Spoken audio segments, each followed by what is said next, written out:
सुप्रभात। मैं भवेश कुमार आपके एवं आपके समस्त परिवार को नव वर्ष की हार्दिक शुभकामनाएं। अगले कक्षा में आपको मैंने बताया वर्ण, वर्णमाला, वर्ण के कितने भेद होते हैं और स्वर वर्ण के कितने भेद होते हैं। अगले क्लास में हम आप लोग को बता दिया। आज हम लोग चर्चा करेंगे व्यंजन वर्ण पे। व्यंजन वर्ण पे चर्चा करेंगे। व्यंजन वर्ण कहते किसे हैं, व्यंजन वर्ण होते कितने प्रकार के हैं। तो वैसे वर्ण जो बोलते समय स्वर वर्ण की सहायता लेता है उसे व्यंजन वर्ण कहते हैं। जैसे हम स्वर वर्ण बोल रहे थे तो उसमें हम अ, आ, हर्षई, दीर्घई, तो स्वर वर्ण स्वतंत्र रूप से बोला गया। और व्यंजन वर्ण जो बोलते हैं तो उसमें स्वर वर्ण की सहायता लिया जाता है। जैसे क, अगर हम क बोल रहे हैं तो उसमें अ की मात्रा आ रहा है, यानी स्वर की मात्रा आ रहा है। क, ख, ग, घ, अ इत्यादि। तो क, ख, ग, घ अगर हम बोल रहे हैं तो उसमें स्वर वर्ण की मात्रा आ रहा है। जैसे क बोले तो अ, ख बोले तो अ। इसी प्रकार व्यंजन वर्ण का वर्गीकरण, व्यंजन वर्ण का वर्गीकरण दो आधारों पे किया गया है। पहला किया गया है स्पर्श के आधार पे और दूसरा श्वास मात्रा के आधार पे। पहला जो किया गया है वर्गीकरण किस पे किया गया है, ध्यान से सुनिएगा, स्पर्श के आधार पे, और दूसरा जो किया गया है वो श्वास की मात्रा के आधार पे किया गया है। समझ रहे होंगे। तो अब हम लोग चलते हैं स्पर्श के आधार पे व्यंजन को। फिर देखिए अब क्या हुआ कि पहले व्यंजन वर्ण का वर्गीकरण दो आधार पे किया गया, स्पर्श के आधार पे और श्वास की मात्रा के आधार पे। अब स्पर्श के आधार पे भी व्यंजन के चार भेद किए गए हैं। क्या स्पर्श के आधार पर भी व्यंजन के चार भेद किए गए हैं। पहला भेद हो जाएगा स्पर्श व्यंजन, दूसरा अतिक्षिप्त व्यंजन, तीसरा अंतस्थ व्यंजन और चौथा उष्म व्यंजन। पहला कौन सा हो जाएगा, स्पर्श व्यंजन, दूसरा अतिक्षिप्त व्यंजन, तीसरा अंतस्थ व्यंजन और चौथा उष्म व्यंजन। समझ रहे होंगे। अब आ जाइए हम लोग स्पर्श व्यंजन को डिफाइन करेंगे। स्पर्श व्यंजन जिस व्यंजन का उच्चारण करते हुए फेफड़ों से आने वाली वायु कंठ, तालु, मुर्दा, दांत, होंठ आदि के अवयवों की स्पर्श करते हुए बाहर आती है उसे स्पर्श व्यंजन कहते हैं। मतलब कहने का आसान तरीका समझ लीजिए कि जो भी हम व्यंजन को मुंह से निकाल रहे हैं, वायु से जब टकरा के हमारे फेफड़ों से निकल रही है तो वो क्या क्या चीज में टच होते, कभी कंठ में टच होएगी, कभी तालू में, कभी मुर्दा में, कभी दांत में, कभी ओठ में। ये सब अवयवों से टकराते हुए निकलेंगे हमारे फेफड़े द्वारा। जैसे अगर हम क, ख, ग, घ, अर, अगर क, ख, ग, घ, अर पढ़ते हैं तो ये हमारे कंठ से, ये जितने भी वर्ण है सभी कंठ से आ रहा है। किस जगह से आ रहा है, कंठ से आ रहा है। इसको हम क्या कहेंगे, कवर्ग। कवर्ग को अगर हम पढ़ते हैं तो क, देखिए क अगर बोल रहे हैं तो ये कंठ से होते हुए हमारे मुंह से निकल रहा है। ख, ग, घ, अर, ये जितने भी हम वर्ण बोले सभी किस चीज से निकला, कंठ से निकला। अब वही देखिए चवर्ग अगर पढ़ेंगे तो च, छ, ज, झ, इय, ये सब वर्ण जो है हमारे तालु से, जिह्वा और तालु टकरा रहा है और ये सब वर्ण हमारे मुख से उच्चारित होकर निकल रहा है। जैसे च, छ, ज, झ, इय, तो हमारी जीभ क्या है, तालु से टकरा रही है। क्या हो रही है, तालु से टकरा रही है। और चवर्ग को हम च, छ, ज, झ, इय, तालु से निकल रहा है। अब आप देख लीजिए टवर्ग।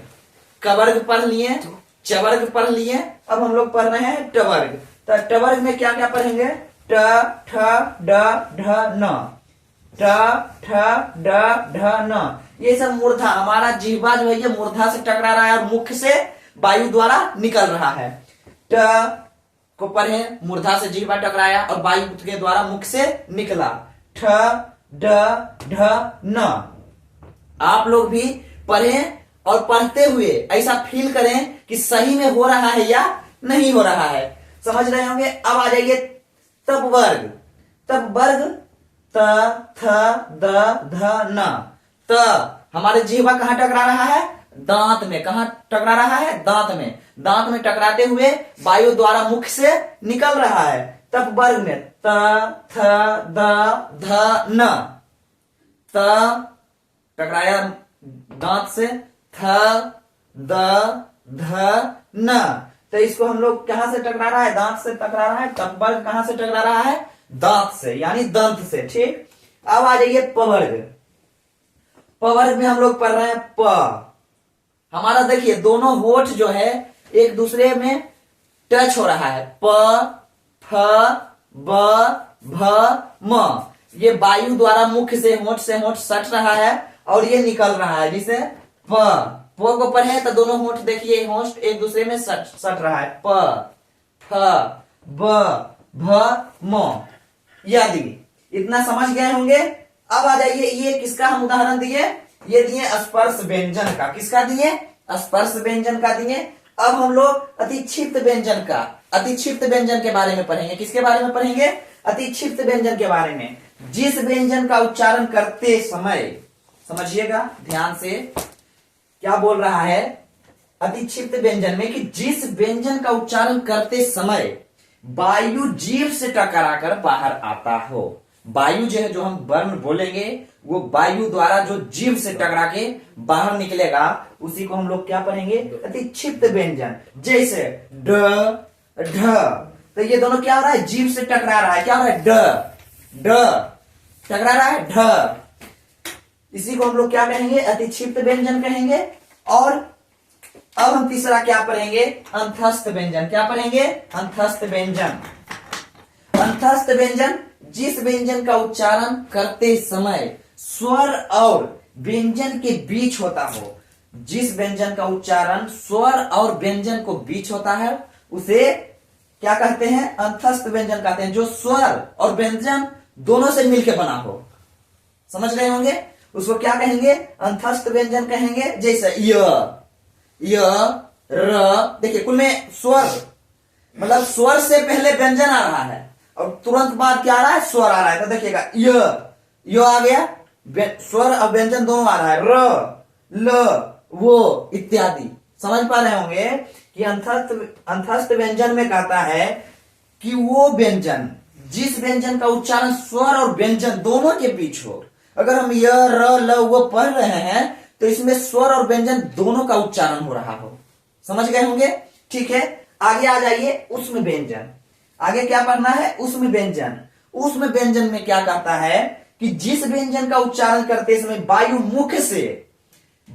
मुख से रगर होकर, रगर खाती हुई बाहर निकलती है, उसे क्या कहते हैं? उष्म व्यंजन कहते हैं। फिर से एक बार और समझिएगा, उष्म व्यंजन किसे कहते हैं? जिस व्यंजन का उच्चारण करते समय वायु मुख से रगर खाती हुई बाहर आती है, उसे उष्म व्यंजन कहते हैं। जैसे जो व्यंजन को बोलने में थोड़ा सा हार्ड लगे मुंह से निकलते समय, थोड़ा सा उसको इस तरह से, जिस व्यंजन का उच्चारण करते समय दाब पड़े, मुख पे दाब पड़े, वायु मुख से रगर खाती हुई बाहर आती हो, उसे उष्म व्यंजन कहते हैं। जिसे बोलने में थोड़ा सा क्या कहता है? दाब मुंह पे पड़े।